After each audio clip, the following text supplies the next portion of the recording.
The atom, like we talked about, kind of looks like this. The central part is called the nucleus. That's where the protons and the neutrons are. And the electrons kind of circle, shimmer, whatever, around the outside, all right? And this is what we saw earlier. Now, one thing that's really important here is that in this section, all right, in what we're talking about in Chapter 2, Part 1, the number of electrons will always equal the number of protons. And that's important. In the next section we're going to look at, which is Chapter 2, Part 2, the electrons and protons may not be the same number. But we're going to see that's important. So in this section, electrons and protons almost always going to be the same. Another thing I want to focus on is how small these all are, all right? And last Monday, I put some water down the drain, and I said in that little bit of water that there were more molecules of water in the tiny bit of water that went down the drain than there are teaspoons of water in the Atlantic Ocean. And that's so true. Molecules and atoms, not just small, freaking small, all right? They're really, really, I'm going to use G-rated words as much as I can, but anyway, very, very small. And a teaspoon of water has 3 times as many atoms as the Atlantic Ocean has teaspoons of water. All right, so again, very, very small quantities here we're talking about. And it's only recently that they've been able to get like pictures, if you will, of these atoms because they're so small, all right? You know, like the iPhone 13, 14, whatever. No, it doesn't capture the atoms yet, man. You need very, very specialized kind of equipment in order to see these things actually happen. Now, this is an overview of the things we're going to talk about, and I just want to kind of introduce it here a little bit. The proton is, of course, a big part of it, and protons are always positive. So once in a while on like New Age and kind of happy websites and stuff, like, be like a proton, always positive, woohoo! And I do dig that because protons are always positive. Now, you know, sometimes a person maybe feels good and they're positive, sometimes they aren't good, but anyway, a proton is electrically positive. That's where that thing comes from. So of all of them, then, protons have positive charges. The mass of the electron, which is this number, by the way, is constantly being redone, but the mass of the proton has been found to be this 1.67 times 10 to the minus 24 grams. And that's really small, all right? A pound is about 454 grams. That's a 10 to the second. This is 10 to the minus 24. So a lot of orders of magnitude inside there. Because these numbers are so small, a lot of times they'll use a different scale. And the atomic mass unit is the scale that they use. An AMU is just a really, really, really small number of grams. And remember, an AMU is the same as a Dalton, if you ever see that. But anyway, the proton then has a relative mass of 1.0073 AMUs, all right? And so that's a more convenient way to think about the mass of a proton sometimes. But it's very, very small. Now, contrast that with the electron. So opposite charges attract. Electrons are always negative. So the positive protons will be attracted to negative electrons. That's a constant thing. The relative mass, though, of the electron, 0.0005486, whatever, AMUs. So knowing that the proton is this many AMUs and the electron is this many AMUs, which one is bigger? Protons, right on, definitely, all right? Protons are about 2,000 times more massive than the electrons, all right? It's a big, big amount of difference here. And that'll be important here coming up in some stuff we're talking about. Now, the third player here is neutrons. Begins with an N, and that's not unintentional. Neutrons are neutral. They have no positive or negative charges, all right? So neutrons don't have a charge. Protons and electrons will attract each other, but neutrons are neutral. Now, here's the relative mass of the neutron. And if you compare that to the mass of the proton and the mass of the electron, the neutron is the biggest of the 3 particles. It has the most mass. So neutrons are the biggest and neutral. Protons almost as big as the neutron, not quite, but almost, and they're positive. On the other hand, electrons, very, very, very small, but they're negative. And all three of these particles have a thing to play when it comes to the composition of the atom. Any questions on that? Yeah. To get the mass of the electrons and neutrons, would you just multiply it by the 1 AMU unit? That would give you. Yeah. So like if you had this number, this is the conversion factor you'd use. And to go from AMUs to grams, you'd put the 1 AMU in the bottom, and on the top you'd put this number right here, and it would just translate it over, yep. And like this week in the density lab, we'll measure grams, but they'll be like 0.1 grams, all right? And this is so small relative to what we're talking about, but that's exactly what the use of it is, man. Good, great question. Any other questions? Sweet. So let's put these 3 subatomic particles in order of increasing mass. So that means start with the smallest and end up with the biggest, all right? So of those 3 particles, neutron, proton, and electron, which one of them was the biggest? Neutron, that's right. So at the very end, we want to have the neutron, and there's only one without the end, by the way, so I guess that's pretty obvious. But anyway, let's continue and pretend there's a little bit more suspense. Which one of the 3 was the smallest particle? Electrons, that's right. So electrons go first, neutrons go last, protons will be in the middle, all right? Remember, proton is almost as big as the neutron, not quite, but almost, all right? And electron is many, many orders of magnitude smaller than the proton or the neutron. Cool. Questions on that? Sweet. A cathode ray can be deflected by an electric field. The beam is attracted to the positively charged plate. The beam is also deflected by a magnetic field. For the experiment, we orient the magnet perpendicular to the electrodes. The forces can be used to cancel each other. J.J. Thomson used similar experiments to determine the charge-to-mass ratio of electrons. All 3 of these subatomic particles were not easy to discover, all right? And we'll talk about electrons first, since historically, arguably, they were the first one. And this guy right here, his name is J.J. Thomson, and he was a real pioneer and a real force in chemistry around the turn of the 20th century, late 1800s, early 1900s. And he was using at the time what was called a cathode ray tube, a CRT. And they didn't know it at the time, but this green beam, which you could actually see if you did it right, basically a series of electrons, all right? So this beam was literally like electrons. Now electrons, as we saw, are negative. They will go from the negative part to the positive part.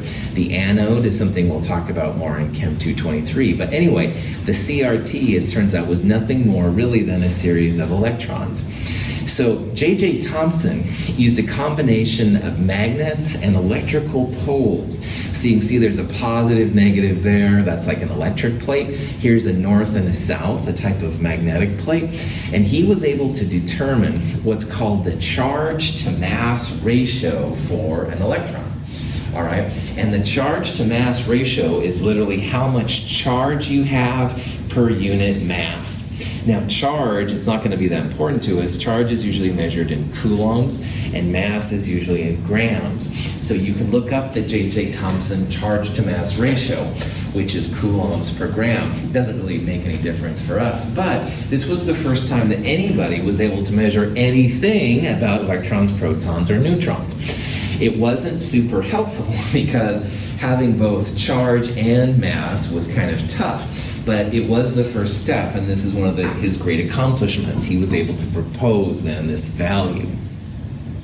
Then, a little bit later, in the early 1900s, another person came along, got the value for the charge on an electron, and using J.J. Thomson's value, was able then to find the mass. In Millikan's experiment, tiny oil droplets were sprayed into a chamber.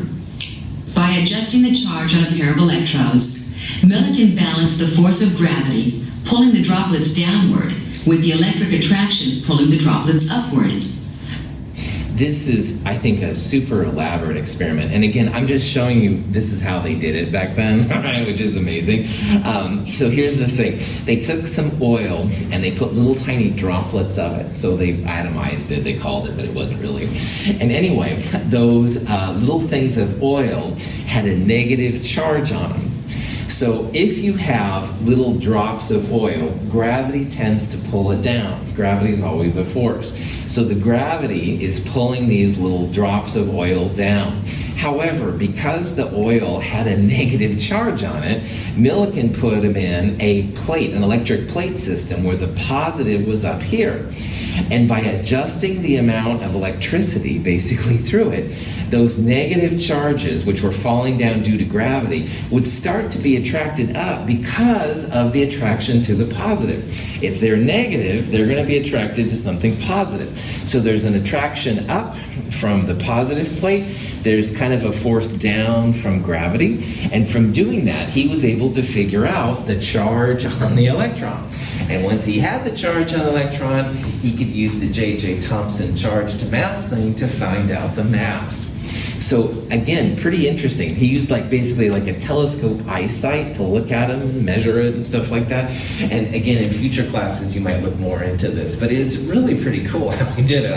I'm always really impressed by Millikan's work here because this was no computers and TV screens and stuff at this time, right? But using telescopes and basically rulers, they were able to find the charge and the mass. Okay. When high voltage is applied to a canal ray tube, electrons are attracted to the positively charged plate, as in any cathode ray tube. The electrons collide with gas molecules, separating electrons from the molecules. Positively charged particles are attracted to and pass through the negatively charged plate. When the tube contains hydrogen, these particles are protons. Most of the people that did these canal ray tubes just used a vacuum, all right, and the electrons went across no problem. But Rutherford and some of his contemporaries had the idea, hey, let's put a little bit of hydrogen gas inside the CRT, inside the canal ray tubes. And why they did this, honestly, I'm not sure. Maybe it was an accident, you never know. But what's really cool is that something happened.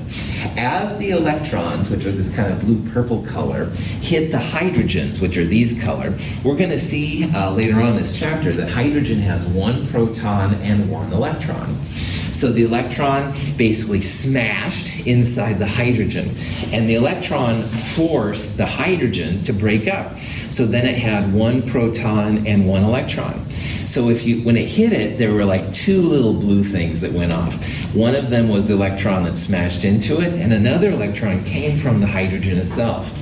But what they didn't anticipate is that the protons went the opposite way. Because again, negative electrons are going to be attracted to positive plates. But if you make a positive proton, they're going to be repelled by the positive plate and attracted to the negative plate down there. So as they smash in, the other electron goes the same way, but the positive proton goes back the way they came. And this was how they first determined that, whoa, there are these protons. And through a lot of series of studies, they found that protons and electrons do have the same magnitude of charge, but opposite signs. So one is negative, one is positive, all right? And that was pretty cool. And again, a proton, quite a bit bigger than an electron in terms of mass. Neutron is the biggest. Proton's pretty big. Pretty cool. We'll hear more about Rutherford here in a little bit. Okay, neutrons were totally difficult to find because unlike the last ones, which had both mass and charge, and both of those could be used in plates and stuff like that, neutrons didn't have any. So Chadwick basically used something called a mass spectrometer, and we'll talk about that more later too. You can think about the mass spectrometer as a super cool weighing thing for chemistry. So if you've ever weighed yourself on a scale, anyway, the mass spectrometer is like a scale for chemistry, all right? And it allows you to measure really small masses. And in the mass spectrometers they had at the time, 1930s, there was a discrepancy, it wasn't coming out quite the same. And through the long series of results, then they found out, aha, there's a third particle. particle, the neutron, and it's more massive than the proton or the electron, and it's neutral, so it was difficult to find. So the atom, once they knew that protons, electrons, and then eventually neutrons were there, what does the atom look like? And J.J. Thomson, the same guy that did the charge to mass ratio of the electron, proposed an idea which did make some sense at the time called the plum pudding model. And in England at the time, sometimes for dessert, they would have this dessert called plum pudding. It was kind of like, pudding, I guess, with little plums inside it. And the plums, he rationalized, were maybe where the negative electrons were, and the pudding itself then was the positive charge. So the positive charge was spread over. Now, the plum pudding actually survived for a while in the world of science, all right? The plum pudding would create an atom with large volume. You'd have negative spheres, little blue spheres, in basically the overall positive pudding part itself. And this was used for a while. However, in science, people are always trying to propose alternative. And as the data comes in, they can compare which model is best. Rutherford, with the same Rutherford of the proton we talked about earlier, was the one that predicted the correct model. And to do it, he had a really cool experiment, which we're going to call the gold foil experiment. In 1910, Rutherford and his co-workers were studying the angles at which alpha particles were scattered as they passed through a thin gold foil. Most of the alpha particles passed through undeflected. However, a few were found to be scattered at large angles, some even back in the direction from which they had come. This meant that they had collided with an object much more massive than the alpha particles themselves, yet so small that only a few alpha particles encountered them. This atomic level view shows what is happening. Most of the atom is occupied by the low mass electrons. The nucleus is small and massive. When an alpha particle encounters a nucleus, it is scattered at a large angle. So what Rutherford did is he had another piece of that photography plate stuff they used for the radiation earlier. And he had alpha particles, which are big positive helium nuclei, being blasted at a piece of gold foil. And the reason he used gold foil is because it was one of the thinnest substances known at the time. And what happened is that as he aimed the alpha particle at the gold, most of the alpha particles went straight on through. All right, they didn't interact with the atom at all. And that's kind of what they thought. So this is a picture here of the gold, all right? And the gold was really thin. Each one of these things here are gold atoms. The blue things here are the alpha particles, all right? And when they fired the alpha particles at the gold foil, most of them just went right on through the atoms. They acted like atoms were like ghost-like. There was nothing there. The particles went straight on through. But once in a while, and they could detect this on the photography strip, by the way, once in a while, the alpha particles would hit something and they'd bounce back, or they'd refract really bad, or they'd come back and stuff. It was just crazy. And nobody anticipated this. Now, alpha particles, remember, are positive, all right? And the nucleus is positive as well. That's where the protons and the neutrons are, so the protons make it positive. So if you get positives and positives coming together, they're going to repel, they're going to try and get away from each other any way they can. And that's what they ended up seeing. So what it came down to then is that the plum pudding model was basically little negative spheres all the way through. But Rutherford proposed, no, that's not right. The nucleus is going to be very small and very positive, not negative. And most of the positive ones just went right on through the atoms as if there's nothing there. And he also then recreated the model of the atom. And this is now more what people think of when it comes to the atom. There's a really small nucleus in the middle. Notice here an atom about 10 to the minus 10 meters. That's from one side of the atom to the other, the diameter. The nucleus, on the other hand, 10 to the minus 15 meters. And this goes back to the powers of 10 video.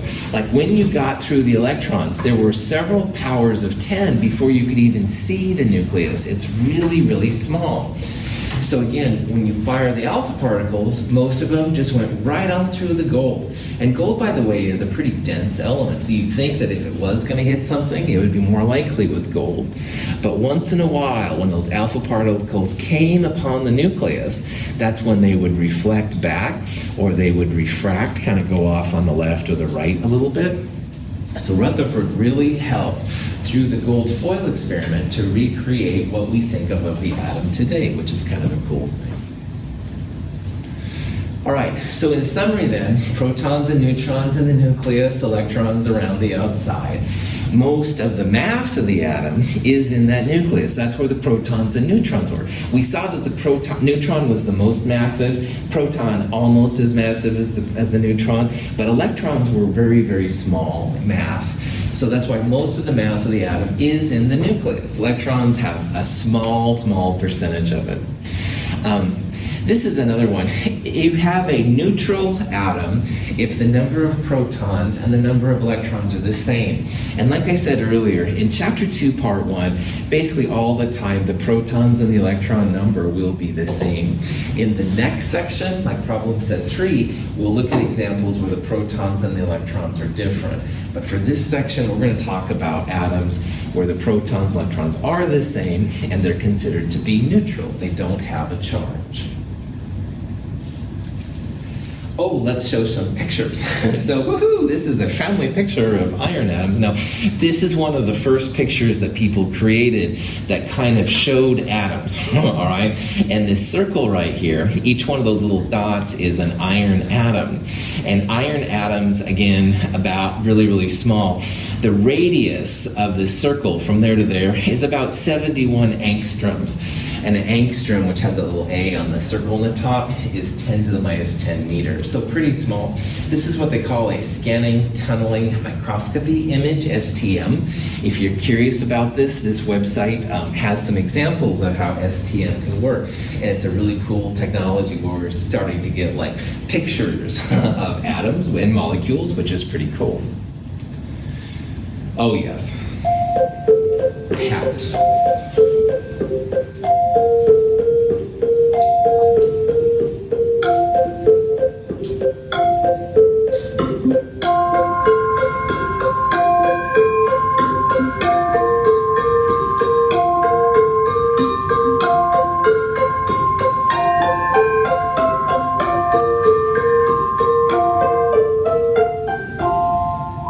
Each one of those dots is an atom, mind you, so those are all tiny little atoms.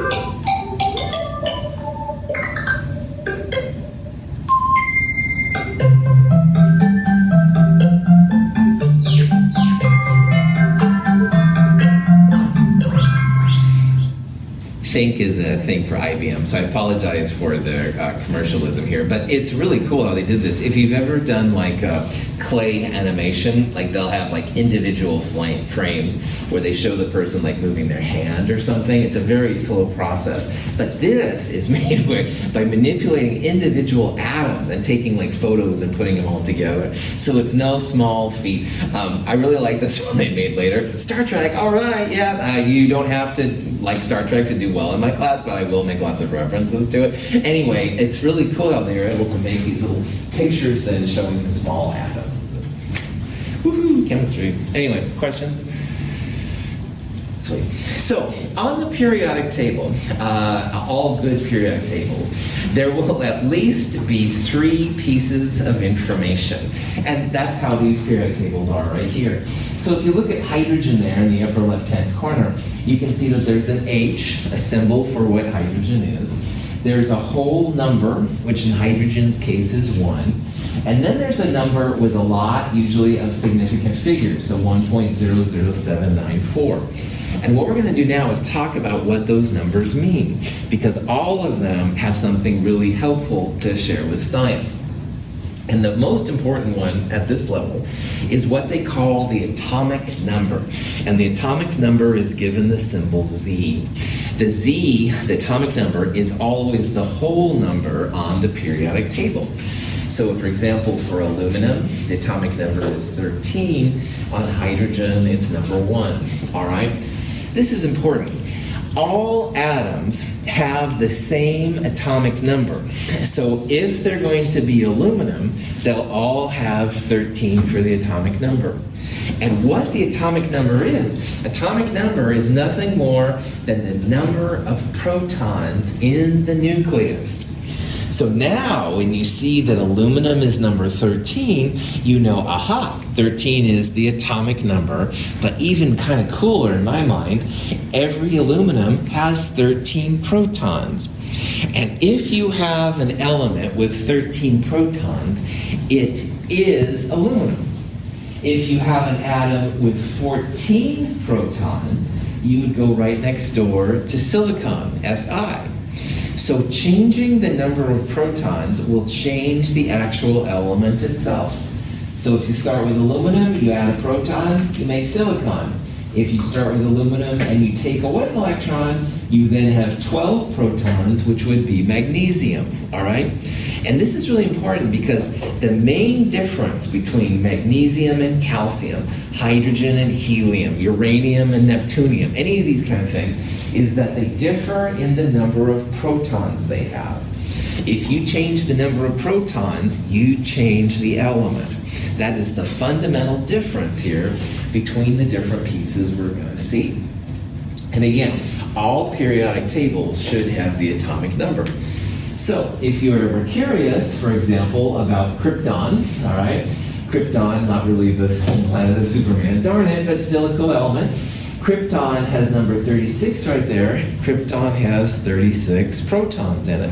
And any atom with 36 protons will be krypton. Magnesium right there is number 12, so that's 12 protons. How many protons in carbon right there? 6, that's right. You can always look at the periodic table all the time in chemistry. So 6 means, yeah, it's going to have 6 protons. And all carbon has 6 protons. You might take away a proton, making it only 5, which would be boron. You might add a proton to carbon, making it number 7, nitrogen. But all carbon is going to have 6 protons. This is literally the way that we designate one element from each other. This guy named Mosley was the first one to kind of figure this out. And he used an X-ray technique in order to basically find out how many protons were in there. He didn't even know they were protons at the time, but he was able then to figure out, aha, this is going to be aluminum. Aluminum always has this 13. 13 goes to aluminum, stuff like that. He always looks kind of bewildered there to me, but that's all right. Anyway, so the whole number on all periodic tables is going to be the atomic number. And that atomic number is the number of protons. We haven't said anything about neutrons or electrons yet, so we'll go there in a little bit. But for right now, you at least know then the number of protons in each element. And you can always look at the periodic table. All carbon atoms have 6 protons, all aluminum atoms have 13 protons, all uranium atoms, U, have 92 protons, etc., etc., etc. And the periodic table is organized around atomic number. It starts with 1 in the upper left, goes over to 2, then it goes down to the next level to 3. So you can see it's kind of a progression. So if you're looking for number, 56 on the periodic table, well, you can just go, there's 56. By the way, these 2 sections right here are down here, and we'll talk about those in a little bit, but there is like a gap. If you didn't have 8.5 by 11 like piece of paper, you could expand this way out and it would just be wider. I'll talk about that here in a little bit, but those lower ones do go down there. If you had a question like this, like what's the atomic number of oxygen, the symbol for the atomic number again is Z. So you'd look there at O on the periodic table. O has, if you're looking for a number, you have either 8 or this 15.9994. The atomic number will always be a whole number, all right? So in this case, oxygen is definitely 8. So that means that oxygen will always have 8 protons. The other number, 15.9994, or about 16, we'll talk about in a little bit. That's the atomic weight number, and that will actually be a number we'll use more often in the future, but for right now, the atomic number is what we're focusing on. Any questions? Yeah. What's the point of Z? Because never have I heard of Z being used. Is it like a placeholder? Is it like Z equals 8, so find the elements or something? Z is just a symbol for the atomic number, and that's all it is. So if you want to know the number of protons, that's where the atomic number comes in. And more often than not, Z is the symbol that's used for the atomic number. So in order to find Z, you just literally look at like the blue numbers up here. That's it. That's all. There's nothing to calculate or anything like that. But on my world, that's super important because if you have an atom with 6 protons, it will be carbon, all right? And if you have an atom with 14, then it would be silicon, for example. So it's what allows the elements to be distinguished from each other. But Z is just a common way to describe the atomic number. That's it. So, cool. I saw it. Yeah. How come some of the symbols are white or red or blue? Excellent question. This is a pretty cool periodic table because in addition to atomic numbers, atomic weights, which we'll talk about a little bit in the symbols, you do have the colors. Absolutely. Let's talk about it. Red up here on this periodic table stands for a gas. And at room temperature and pressure, all of the red elements, which are these upper right corner, and hydrogen, those are all gases. There's only 2 blue elements, bromine and mercury. Blue means liquid, okay? So at room temperature and pressure, mercury and bromine are liquids. Black, as you can tell, is by far the most common. Black means solid. So most of the elements on the periodic table are solids at room pressure and temperature. The clear ones right here, most of them have a parentheses around their weight number, and those are the ones which are supposedly unstable. They're radioactive and stuff, and those are ones where they might appear to be solid, but they will after time go away. So this periodic table is kind of nice because it does show the states of matter as well as the other parts. Excellent question. Other questions? Yeah. What about the ones that are solid with the parentheses around the top? Cool.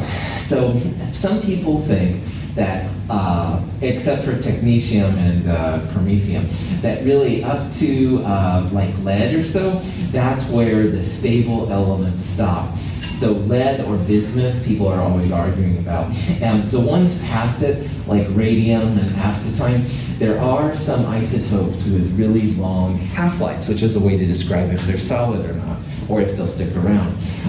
But they're really small. So people think that these are more unstable than not, but there's still some questions, all right?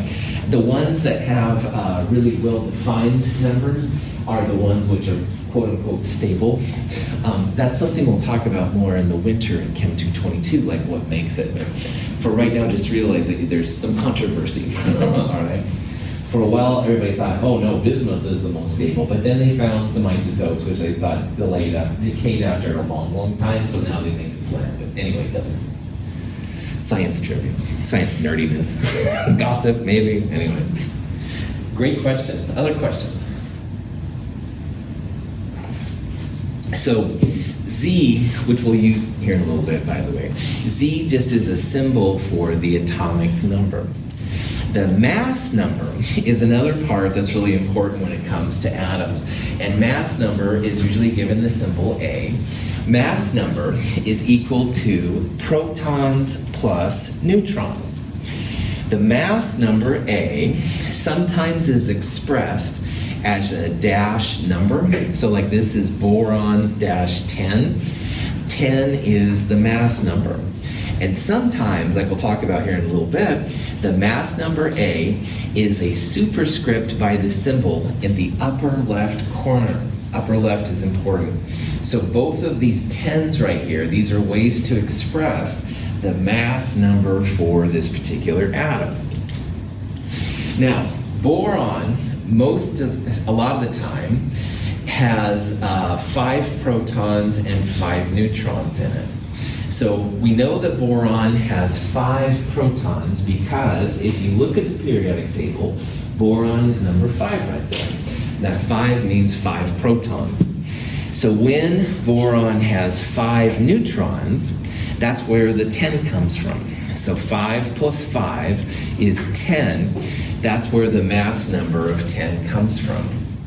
Now, we're going to use this symbolism a lot to describe the different atoms. And notice that in the lower left corner, as a subscript, that's where the atomic number goes. And in the upper left number, as a superscript, that's where the mass number goes. So this is boron. Boron always has 5 protons, and 5 protons makes it boron. And this particular type of boron has 5 neutrons. 5 neutrons plus the 5 protons which are there, 10 is the mass number. Notice the units. The mass number is usually an AMU, atomic mass unit, so a very small number of grams, but that's where this kind of thing comes from. So again, lower left number, atomic number, upper left number on the symbol atomic number. We will use the 2 right-hand sides over here, more in chapter 2, part 2 coming up, but make sure these are both on the left side. Now, boron though, if we had a big bag of boron, all right, every atom of my boron would have 5 protons in it, because all boron has 5 protons. If you add a proton, it becomes 6. That would make it carbon. If you took away a proton, having only 4 protons, it would be beryllium, number 4. So thanks for playing, boron always has to have 5 protons. But the number of neutrons will vary. And if in my big bag of boron, I could place the individual borons on a scale, all right, I would find that I had mostly some boron 10, which is this one right here, but I also have some boron 11. Now, the bigger mass number means that this one's going to weigh more. It's going to have more mass, all right? This one would have less mass. And almost all elements on the periodic table, this kind of phenomenon occurs, all right? You always have the same number of protons, but the number of neutrons will vary. And that's what an isotope is. An isotope is the same number of protons, but a different number of neutrons. Boron has 2 main isotopes. It has boron 10, which we would write as a 10 in the upper left corner. And remember that boron has to have 5 protons, but it would have then 10 minus 5 neutrons. On the other hand, boron 11, which is bigger, it's bigger because it still has the 5 protons, but boron 11 would be 11 minus 5, 6 neutrons in this particular isotope. Notice what I did there. If I wasn't given the number of neutrons, you can find it. You can take the mass number, 11 or 10, and subtract the number of protons, which you always know from the periodic table, and whatever's left over will give you the number of neutrons. I like to, sometimes isotopes are referred to as types of flavors of the element, and that's not quite right because you don't want to be tasting boron, all right? Boron is okay for your body in small amounts, but it's not as fun as like types of chocolate, all right? But they are similar in that there's different types of boron, all right? And these are the 2 main types of boron, if you will. All right, so how many neutrons would there be in manganese 55? Okay? So what we need to do here to find the neutrons is we need to figure out where manganese is on the periodic table. And once we have that, we can find the atomic number, the number of protons, 55 here is the mass number, protons plus neutrons. So this number minus the number of protons will tell us the number of neutrons in this problem. But before we do that, what is the symbol for manganese? Mn, well done. There's Mg, magnesium, and Mn, manganese, and that's one of the reasons I wanted to bring this problem up. If you know where manganese is, it's cool. If you don't, no problem. Manganese is right here in the middle of the periodic table. What is the atomic number for manganese? 25, that's right. It's the blue number on this periodic table, the number you look up. Is 25 equal to the protons, to the neutrons, or both of them? Protons, that's right. So manganese will always have 25 protons. We're looking here for neutrons. And remember, this number is the mass number. That's protons plus neutrons. So to do the answer here, we would take protons and plus neutrons, 55, subtract the number of just protons, 25. What's 55 minus 25? 30. So this thing, manganese 55, has 30 neutrons. And again, what we did is we took the mass number, subtracted the number of protons. That's what answer B is right there. 55 minus 25 means that this isotope has 30 neutrons in it. Any questions on that? Cool. So again, there's no explicit way to get the neutrons from this stuff. Like you'll give them the mass number, you can look up the protons, but mass number minus protons, neutrons, good to go. Yeah. And atomic weight and mass number are different things. That's right. Okay. We haven't talked about the weight yet. We're coming to that, and that will be more important. But for right now, we're just getting through the raw pieces. Good. Isotopes are related to the atomic weight. So. Okay. Hydrogen is an example of an element that has three main isotopes, all right? And maybe you've heard of these, maybe you haven't, it doesn't matter. But when you drink regular water, all right, most of the hydrogen in the water you're drinking, and remember water is H2O, most of the hydrogen is what they call protium. And protium is the simplest isotope. Now notice here how of these symbols, all of them have a 1 in the bottom. They're all hydrogen, and that means 1 proton. Protium has a mass number of 1 as well. So how many neutrons, how do we figure out the number of neutrons in this particular isotope? Subtract the number. Subtract, that's right. Top minus bottom. Mass number minus atomic number. Right on. You could also just read it right there, let's be honest. But anyway, prop that back on. Yeah, it doesn't have any neutrons, all right? So protium is the most common version of hydrogen, and most of the hydrogen around us, like 99.9%, is protium. It's no big deal. There's another kind of hydrogen, though. Sometimes this is called heavy hydrogen. The fancy name is deuterium. And deuterium is called heavy hydrogen because if you look at this one now, top number minus bottom number, atomic number minus mass number, minus atomic number, you'll see 2 minus 1, it has 1 neutron. So it has more mass. You put it on a scale, deuterium is going to be a little heavier than regular protium. Deuterium is somewhat common. It's about 0.1%, a little bit. You can buy deuterium versions of water, for example. Check out the effect here. Like ice cubes will float in liquid water, but because of that extra mass in deuterium, if you make an ice cube with water, which is D2O, it actually sinks. It's more massive than the regular ice cubes. And this would be an expensive use of your deuterium, by the way, but it is kind of cool from a science perspective. But anyway, deuterium, somewhat common, not super common. When you drink water, you do drink a little bit of deuterium at the same time, but it's really, really small. If it's only 0.1%, then that's 1 of 1,000 or so hydrogens, very, very small. The third form of hydrogen is actually somewhat common. It's a very, very small percent. Like this, if deuterium was 0.1%, this might be 0.0001%. But I mean, you know, when you deal with a lot of atoms at one time, you're going to get them. This one's called tritium. Tritium was used in a lot of the nuclear testing in the 40s and 50s. That may be the name of it, but it is something that's normal. Tritium is the heaviest of all.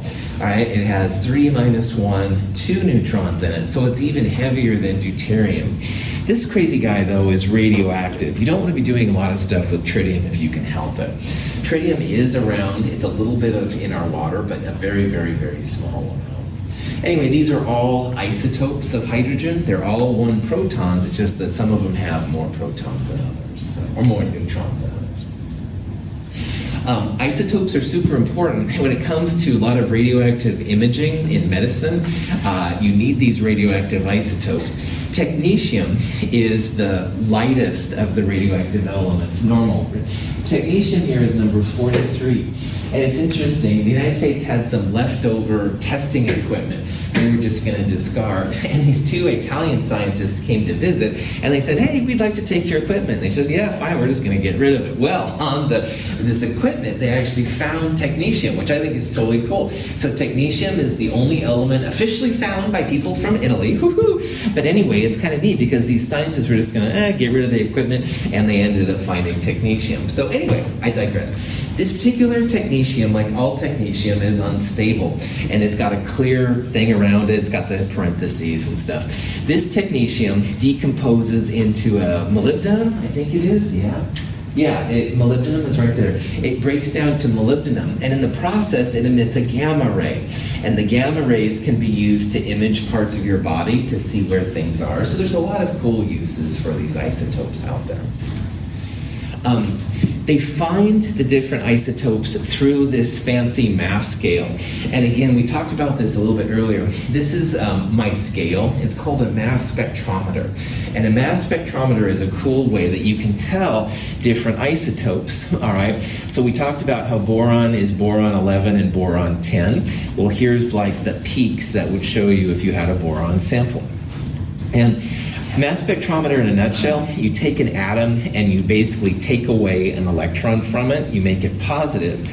So in terms of neon, you can make these positive neons.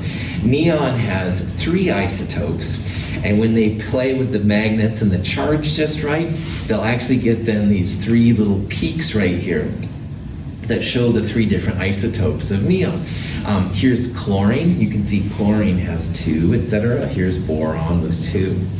Now, because boron has 2 isotopes, we're going to use this to talk about the atomic weight here in a little bit. It's because of isotopes that we have this other number up there. Okay, so boron, if you look back at that slide, or you just take my word for it, boron, if you had a big bag of it, all right, it comes in 2 flavors. Like I said, and flavors isn't the best word. Isotopes would be a better one. And of all the boron I have, about 20% of it, 1 out of 5, would be this boron 10, and about 80% of it, or 4 out of 5 times, you're going to have boron 11, all right? And again, you can get better sig figs than this and tables and stuff, but roughly it's a 20-80 mix. 1 out of 5 boron 10, 4 out of 5 boron 11, all right? And this leads to some interesting things. This leads us into the third value that all periodic tables have, which is called the atomic weight.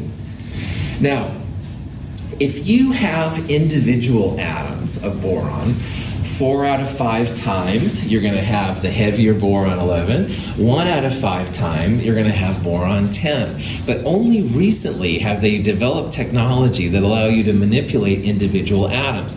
Most of the time, you're going to take a scoop out and you're going to put it on a balance, all right? So most of the time, we deal with statistic numbers of atoms, all right?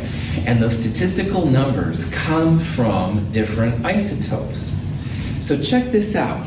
If you want to know what the average weight of boron is using all the samples, well, 20% of the time, it's boron 10. Now, if you turn 20% into a decimal, you divide by 100. So 20 divided by 100, 0.20. So 20% of the time, boron 10. 80% of the time, boron 11. So 80 divided by 100 is 0.80. So in your calculator, 0.20 times 10 plus 0.80 plus 11, you get this number here, 10.8. And if you look at boron up there on the periodic table, 10.811. Those numbers up there, the atomic weights, are the average mass of all the isotopes for those particular elements. And all of those numbers up there, are the red numbers, are going to have really important uses for our stuff coming up. But I want you to see where they're coming from. We don't have pure boron 10 or boron 11 usually. We have this big mixture all together. And again, because 20% of the time it's 10 and 80% of the time it's 11, that's why we need to figure out these average numbers. And as an example of how important this is, sometimes in the United States, they'll say, like, the average family has 2.5 kids, or something like that, all right? Well, I have yet to go to a house, and, this little half kid comes out, like, I don't know, it's only half of a body, all these gross things in my mind. I watched a lot of horror movies this weekend, sorry. Anyway, there's no half kids, right? You're going to have families with 2 kids, and families with 3 kids, and families with 1 kid, and families with 4. No kids, 5 kids, etc., etc. And when they take all of these families together, and they find the average number of kids, that's where these numbers, like 2.5 kids, comes from, all right? You're never going to have an individual family with 2.5 kids. That's gross, all right? You're going to have a whole number of kids. But looking at the United States as an average, that's where this comes from. I'm never going to have a boron atom of 10.8 AMUs. I'm going to have boron 10s 1 out of 5 times, boron 11 4 out of 5 times, but I'm never going to have 10.8. These numbers are statistically generated, and they're fake, really, when it comes down to it. They don't apply to individual pieces, but when you look at a whole bunch of them at one time, they become really, really helpful. So, all of these numbers up here, the red numbers, are like the 2.5 kids, all right? They're, on one level, they're kind of artificial. But because we deal with huge numbers of atoms at any one time, these numbers become really helpful. If you take out a thing of boron and you weigh it, this is going to be a really helpful number to you. You wouldn't use 10 or 11 unless you happen to have really pure sample, which is expensive and very rare. Okay. So here's lithium, all right? Lithium has 2 flavors / isotopes. Lithium is 7.5% lithium-6, and it's 92.5% lithium-7. How do we look up the atomic weight of lithium, or the average lithium's weight? Periodic table, yeah. I know, it's like so stupid. I know. Anyway, yeah, this red number up here, 6.941, that's the atomic weight of lithium. So the average of all lithium atoms, 6.941. Now, notice how lithium-7, a lot more abundant than lithium-6. This number right here should be closer to the higher percentage isotope.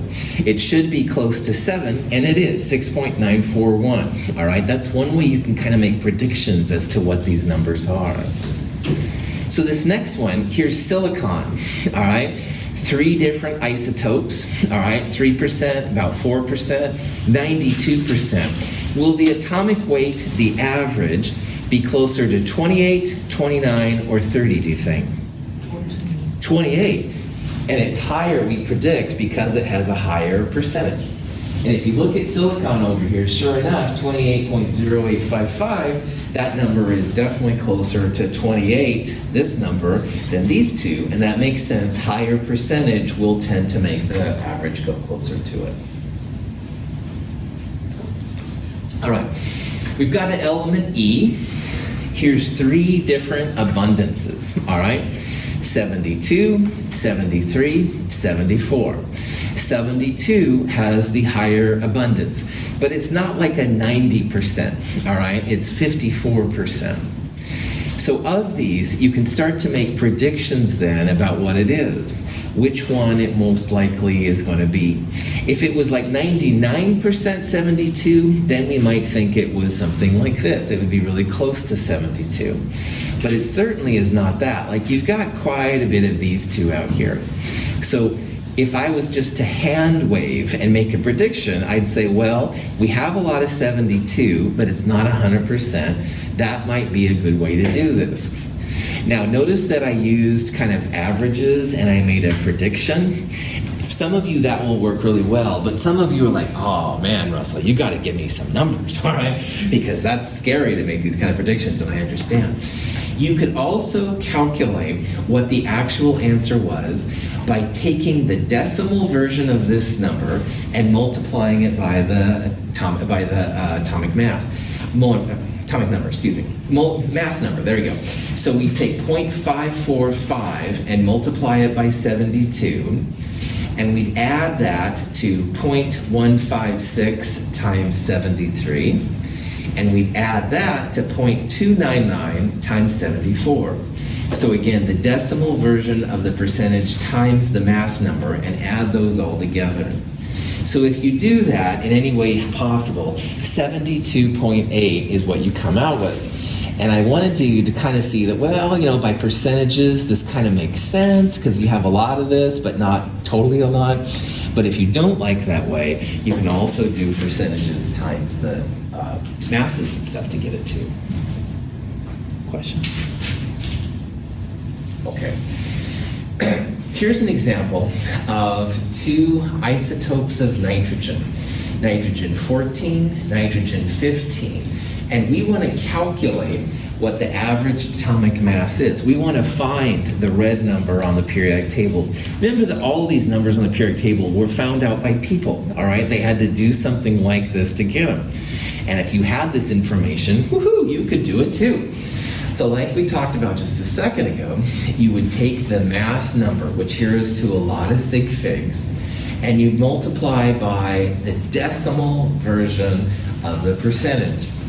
So 99.6299, you would move it over to 2 decimal points. The decimal version here would be 0.996299. You'd multiply that by 14 to get that part. Here you have to be careful because this is a percentage. So you'd move this to the left 2 decimals, give it a couple zeros, multiply it by 15.01. And if you do that, this is the fancy way. It's abundance times the mass plus the other abundance times its mass. You just plug those things together. 14.0068 is the average atomic mass based on this data. Okay? Nitrogen up here, 14.0067. Why do you think this number and this number aren't the same? Anybody have any ideas? A couple different answers I can think of. Rounding. Always a possibility.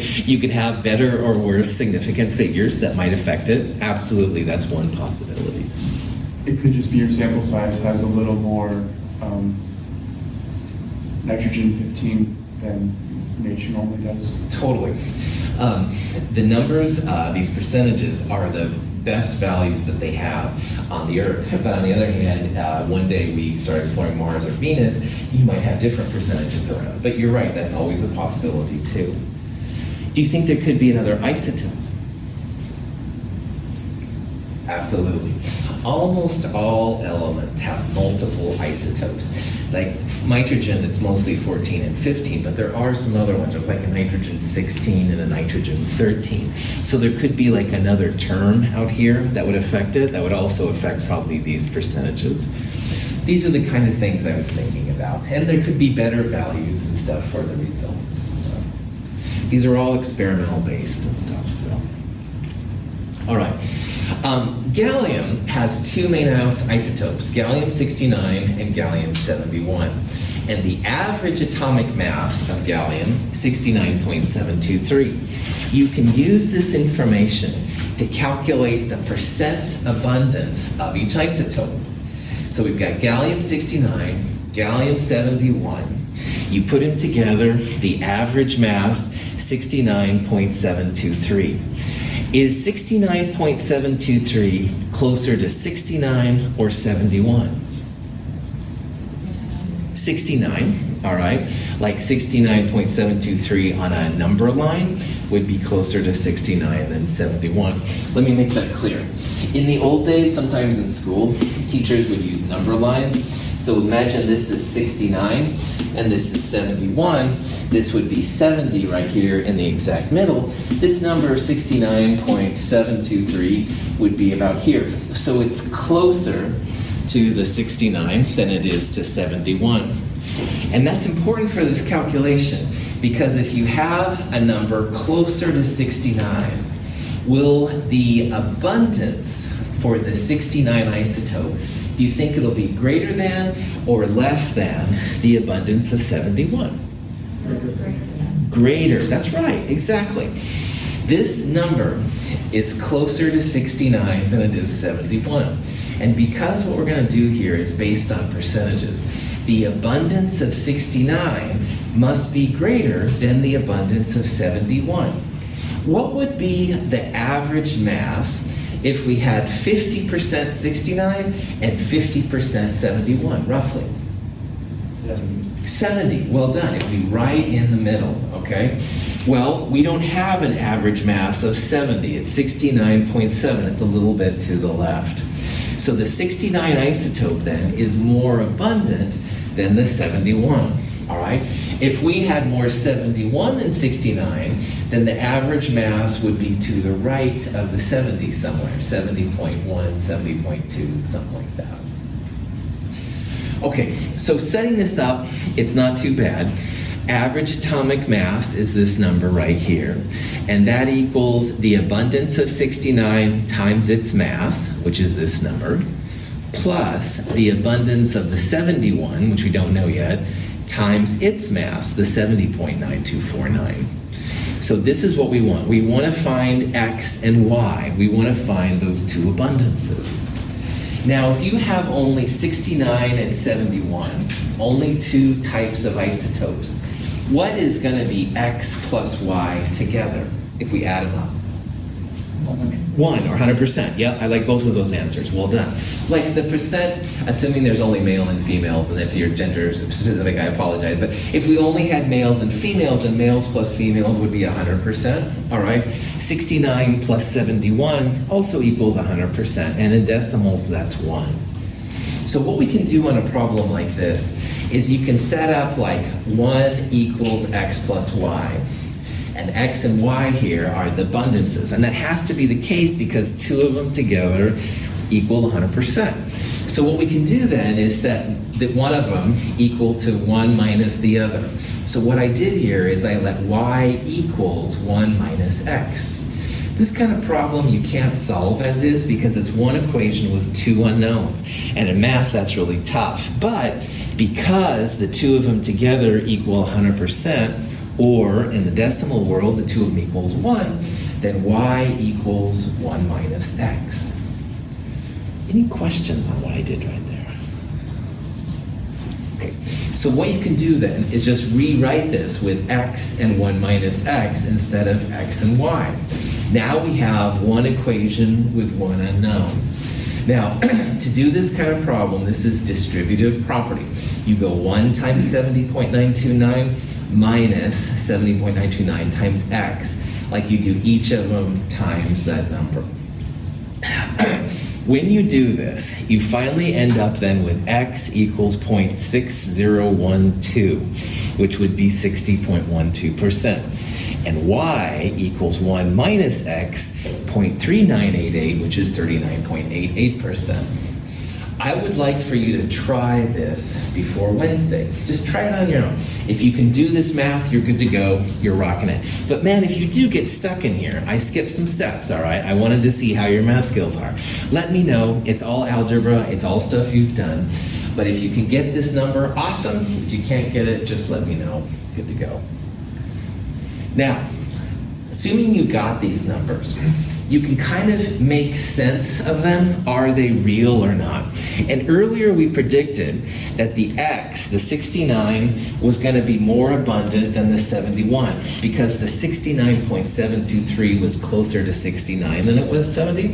And look at this, the percentage is greater for the 69. It's 60% roughly versus roughly 40% for the 71. So that's kind of a cool thing. You can check yourself to make sure your answers are all right. Questions on that? Yeah. If we had 3 isotopes, we would be able to solve it the same way. If you had 3 isotopes, then this technique wouldn't work very well. You'd have to have more information.